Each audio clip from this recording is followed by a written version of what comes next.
He called out in the night. Is it me that you want? Is it me that you need? A step of light. Hi, I'm Nicole Nighthawk, here for Australian Musician, and I am in the middle of the outback in Alice Springs, the hometown of Colin Lillie. Colin, thank you so much for joining me. This is great. Thanks for coming to Alice Springs. It's so good to have people come and visit. It's so good, especially in this crazy time. Yeah, it is a crazy time. First, I have to ask actually something that intrigues me. How does a Scot end up in Alice Springs, in the desert of Australia? Yeah, like that's one of those. So one of the great things about me coming to Alice Springs is that there's two answers to that. One answer is that I was sitting in a bar in Edinburgh drinking with two Aussies and woke up in Alice Springs. But the real answer is I was lucky enough to have a girlfriend at the time who always wanted to come. She always wanted to come to Australia. I'm going to take these off because these are They're very rock and roll. Yeah, I know they're very rock and roll, and I'm trying to not be as rock and roll. So she always wanted to come to Australia, and I just followed suit. I was sort of codependent on her. Mm-hmm. Didn't really know who I was at the time. Didn't really know where I was going, and then got to Australia and suddenly realised, wow, this is where I should have been all my life. Wow, that's amazing. And you just stayed. Yeah, well, we came for a year. We did what you're doing, travelling around, mm-hmm. looking at this beautiful country, and went back to Ireland. And then I said, I want to go back for just a wee break, you know. And she said, okay. Came over, 3 months, ended up being 6 months, and then I sent an email, a Dear John email, which was probably the wrong way of doing things, but I was a bit of a coward then, so, and I'm not allowed back in Ireland. That's it. Never again, I'm not allowed. One day I'll hopefully be able to make amends for that. All the places in Australia, why Alice Springs? Why Alice Springs? Alice Springs is one of these, it's not just Alice Springs. For me, it was the whole journey to Alice Springs. I was a different human being when I got to Alice Springs the first time, and when I got here the second time, I was very much, Alice Springs knew what it needed to do with me. Mm. I sang for the very first time in Alice Springs. Right. I didn't sing publicly. I did some choir stuff at school, but never did anything. I played guitar for the first time in Alice Springs, and I had a whole load of incredible musicians and artists come up to me and say, geez, you should sing more. Right. And then from that I came back, and it's just, I made changes, and Alice has been there. Yeah. To support me, because one thing you'll have noticed, you arrive in Alice Springs, and if you want to go anywhere else, you've got to travel 16 hours north, 16 hours south, and everywhere else is in between, you know. But we're the closest to every single beach in Australia, so, and my wife's family call it the navel of the universe. So. It probably is, yeah. And it's got a certain powerful energy about it, the feel of this place, yeah, for sure. Absolutely. So I was going to ask, your first release, Glass Homes, came out in 2016. Yes. And dare I say that it was at a fairly mature age. Yes. So why did it take so long for you to put some music out and for us to hear from you? For me, I didn't discover music, or music didn't discover me until later in life. You know, I'm an ex, well, I don't know, ex is not the right word, I'm an alcoholic addict, you know. For me, there was a long time in my life where music was non-existent. Mm-hmm. Music, I guess from a very young age, I always wanted to be an artist. I always wanted to be a singer. I always wanted to entertain. But, you know, life took me on a different road. Mm. And it wasn't until I got to Alice Springs that Alice Springs in Australia showed me there was another way of using this. Mm. And it taught me another way of how the words I would write down in a journal and that could be used differently. And, you know, I'm a great believer that we all end up on a path that we're supposed to be on. Absolutely. So Glass Homes came out when it was meant to come out to the world, you know. That's it for me.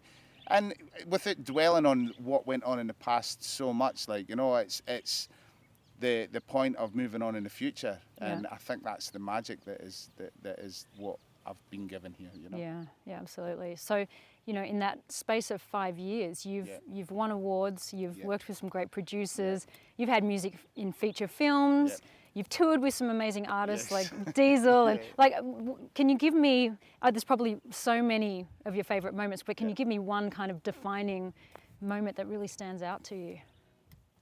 Oh, I think releasing music, hearing it for the first time, and you're given something solid. Yeah. That is a defining moment for a songwriter, anyway. Yeah. For me, it's the idea that what I put down is then translated into something else. For me, I'm not the world's greatest guitarist. I'm not the world's greatest shredder. I'm afraid of the electric. I play as little electric. You only need as 3 I- chords in the truth. Come on. And you know, like so, for me, it's when the color becomes available. You know, and from for me, it's always been being able to express myself in the way I believe I was meant to express myself. Yeah. So if I was to put a highlight on it, it was to hear songs that I've written in a way that, only up here, Yeah. Yeah. and then giving it out to the world. Yeah. Beautiful. So let's talk about your latest release, Yep. Shades of Love. Yep.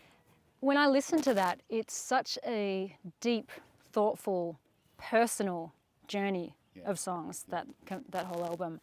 Can you walk me through your songwriting process a little bit? Yeah.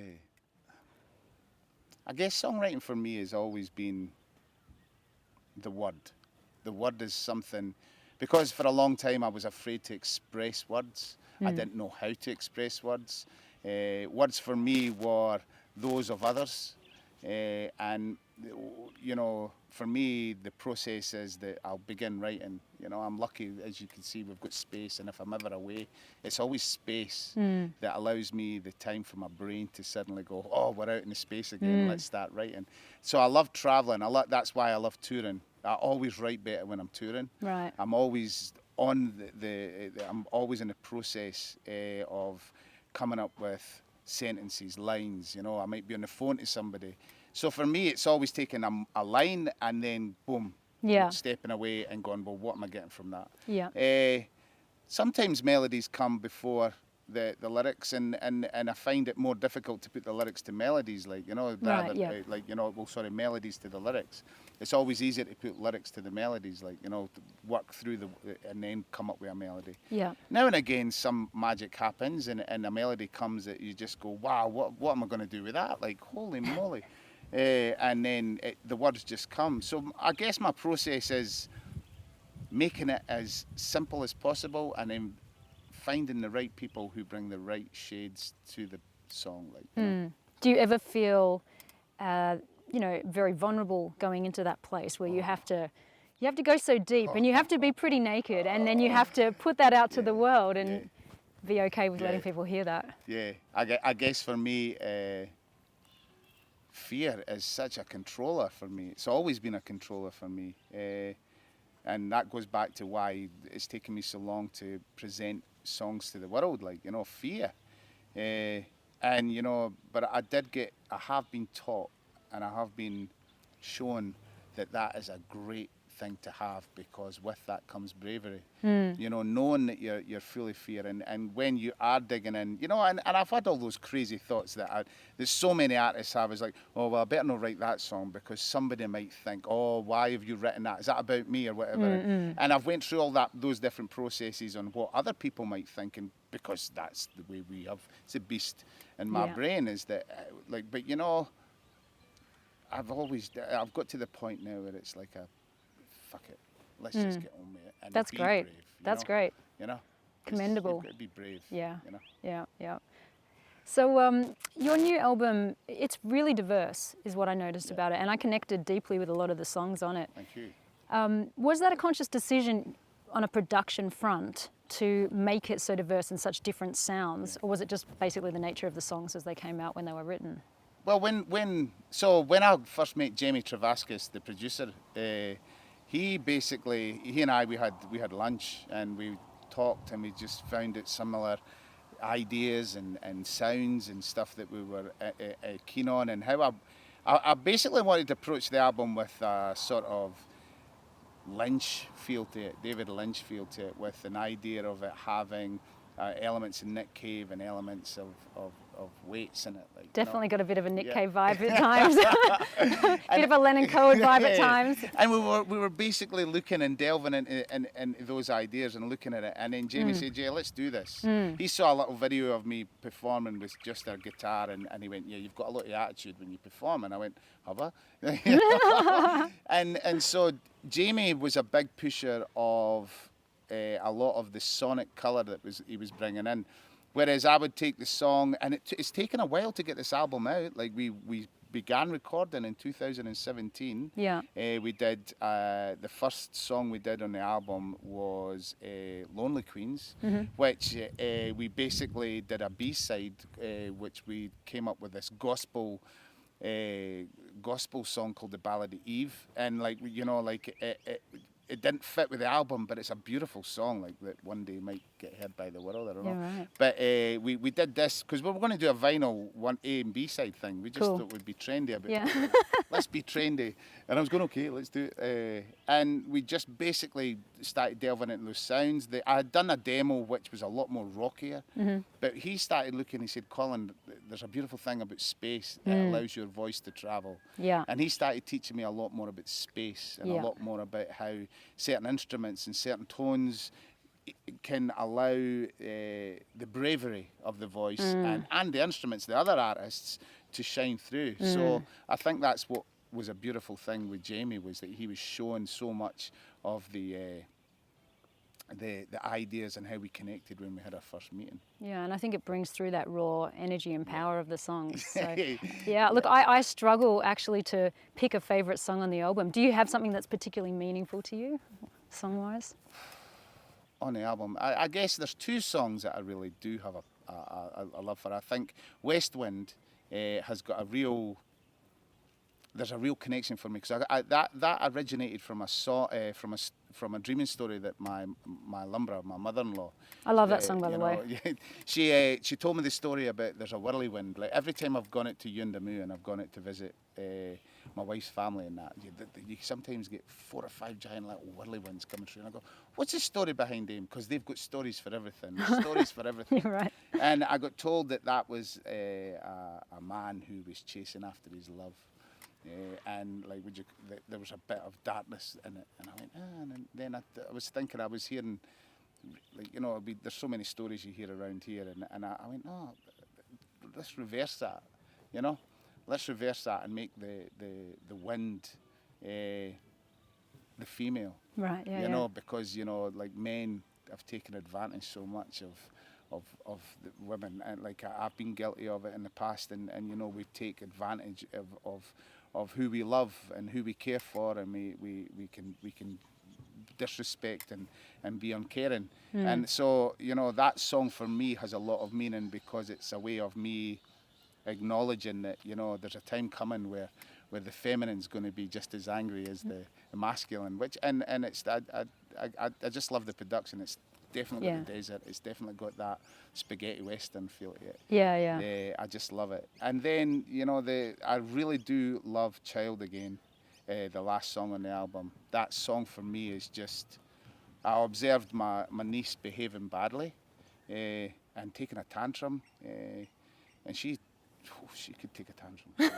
She's going to be a powerhouse when she's older. And it just made me realise just how much I had behaved in some relationships as a lover and as a partner and as a friend. How I had taken certain and behaved in certain ways. And that song came from that. And the idea of, I guess that when you're really, really in love, so in love that passion dictates everything. So that was for me, those are the two songs that I greatly, and Castaway's another one. Yeah, look, that's the thing. There's so many great songs, and it really is a journey. And you're like, oh, I really love that. Oh no, this one's great. And then there's Human Kind of Life, and But for me, I did not expect. I was very afraid with it being the second album, it'd be like, oh, the curse of the second album. And I guess that's why I went so different from Glass Homes. We went in such a different direction. Yeah. Because I said, well, if I'm going to get damned, then damn me for something that's going to be pretty cool. Yeah. And so that's why the album is the way it's so different from Glass Homes. Yeah. And it shows it's a growing thing as well. Yeah, yeah, and it's great. It's, you know, congratulations, because it really delivers. It's dark where it needs to be dark, and it's raw. It's powerful and it's vulnerable, and it's beautiful. Yeah. So congratulations. And Jamie did make me sing differently. He didn't have me going full belt out power. And what we did with the vinyl and the CD and the digital is that we kept a couple of songs off the vinyl, so that there's this real different album, different story being told, because you take out a couple of songs and it's just a different story. Yeah, absolutely, for sure. Yeah. So what gear are you using? What are you playing at the moment? So I knew you were going to ask this. I knew you were going to ask. So at the moment, I've just gone when I was on tour with Diesel, I normally had a Cole Clark Fat Lady 2, but that has basically died. She's died. Like the lid, the top of it's come really? off it. Yeah. Mark Diesel and so many. You need to get a mate in. You need to get a mate in. Yeah, because he plays the small body. Yeah. And I was like, but there was a guitar that came up for sale, a second-hand guitar called Morris, which is a Japanese guitar. It was made just around about the same year as I was born. Oh, right. And he says, get that, and that'll make you realise, because it's got the same tones as many Gibsons and Martins at the time, and they actually got sued by Gibson and Martin. Oh, wow, okay. So I basically went and got a beautiful bags, what would you call Pickup it? system? Pickup, and I've just gone and put that into this, and I'm playing with that at the moment for a few songs. It's just exciting because it does have those classic 70s sounds. It does have those sounds that make you go, wow, that just... and I'm also playing Gibson Emmylou, which was I got from Catherine Britt, which is straight at the factory, but it's just got a beautiful, for finger picking, it's just... it's sexy. And it's amazing how a different guitar can make you write differently. You respond differently. Absolutely. Yeah. And I was really upset. I've been writing on my Cole Clark for so long.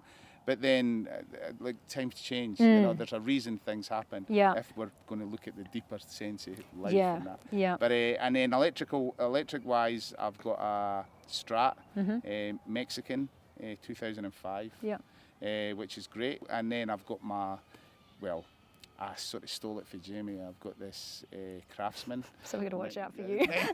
Stealing guitars. 1960 Craftsman that just sat with the album, sat with me. I took it on the road, and it just sits beautifully. It's got a Bigsby on it that he put on it, and he just said, you take that. And I left him a Les Paul Epiphone. And I said, all right, I'll come back and pick this up when I've had enough of this. And he goes, all right, we'll do that. And so he's been really kind to me, and he's allowed me to use this. Yeah, so there's a few things I'm playing around with. Yeah, nice. Yeah. So you're an independent artist. Yes. And clearly it's an unprecedented time in history. It's a difficult time for artists of all kinds, and especially independent. There's one word I'd love to use, but use I don't know if Come on. That's a right of it. So how have the border lockdowns and all these, border closures and the lockdowns and all these things, how has that changed the way you're promoting this new album?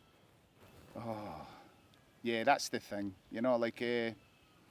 I think a lot of people who listen to my music don't really connect so much with the Spotify and the Apple Music and that.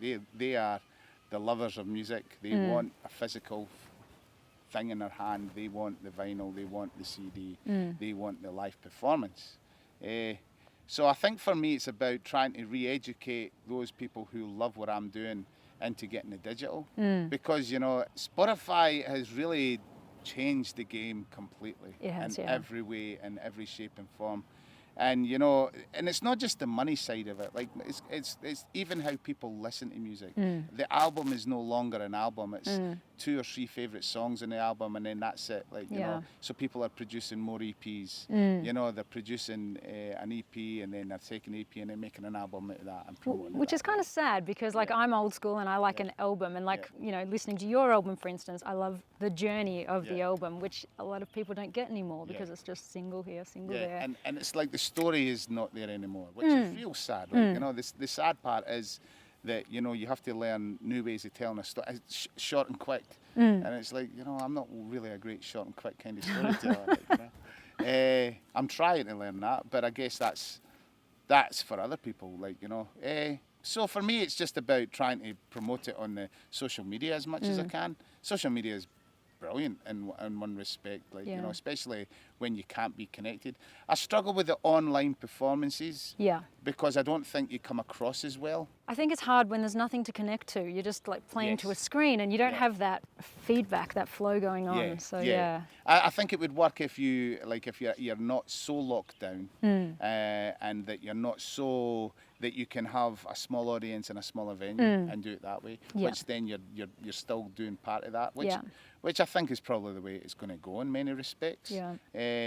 But yeah, I guess for me, because I am still quite new to the industry, it's all about learning, and it's all about being brave and taking the chances and saying, like, you know, digital's the way that you've got to promote it this way, you've got to promote it that way, and just fingers crossed that you get to tour and you get to put it out there. You know, for me, I had to postpone and cancel the tour for the album because I couldn't get the band together. You know, the band, like, I've got musicians here that could do the job, but then they can't.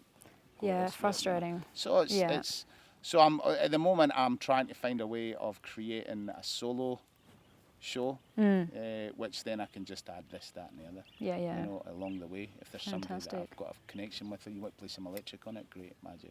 This album, I found it difficult to sort of pigeonhole you into any sort of genre. Where would you put yourself, or do you not like labels? Let's know. Songwriter. I mean, like, you know, there's, you know, that. I struggle with labels because I had some really big labels on me in my life, you know, and they weren't good ones, you know. I like the idea of being a songwriter. I think songwriting is that of authenticity, being truthful, and just trying to tell a story. And, you know, for me, the storytelling has to be whatever it is meant to be. Why should we label ourselves? Because the way I'm feeling right now is that the rest of the world has forgotten us as musicians and artists. So I might as well be who I want to be. I might as well be Colin Lillie as I see Colin Lillie should be. And rather than trying to be...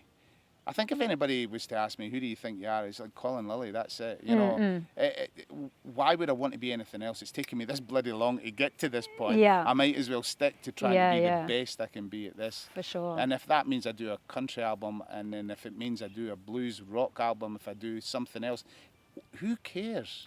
It's about the song. And it's about being an artist, and it's about painting my picture and having as many people as I can along the road to paint a picture with me. And I think it's time for the songwriter genre to make a comeback. Oh, totally. Absolutely.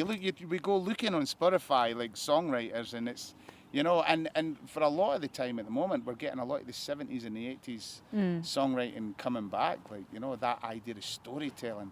You know, we need it now more than ever. We do. And I'm getting really excited about what kind of stories are going to come. I mean, hip hop itself has taken a real explosion in how it's telling its story, which is great, like, you know, and I think that is something that is just, exciting. Well, Colin Lillie, thank you so much for having me in your hometown. No, thank you for and visiting. Sharing some stories with us. Yes. And I wish you all the best in the future for your new projects and for this album as well. Thank you for loving it. You've got to check this album out. So it's called Shades of Love. It's out now on all the streaming platforms. You've got Spotify, you've got YouTube, iTunes, you've got some videos out. If we want to support you, what's the best way to do that as an independent? Merch desk. Go to colinlillie.com.au and go to my wee shoppy and buy all my merch, everything, buy everything, all of it.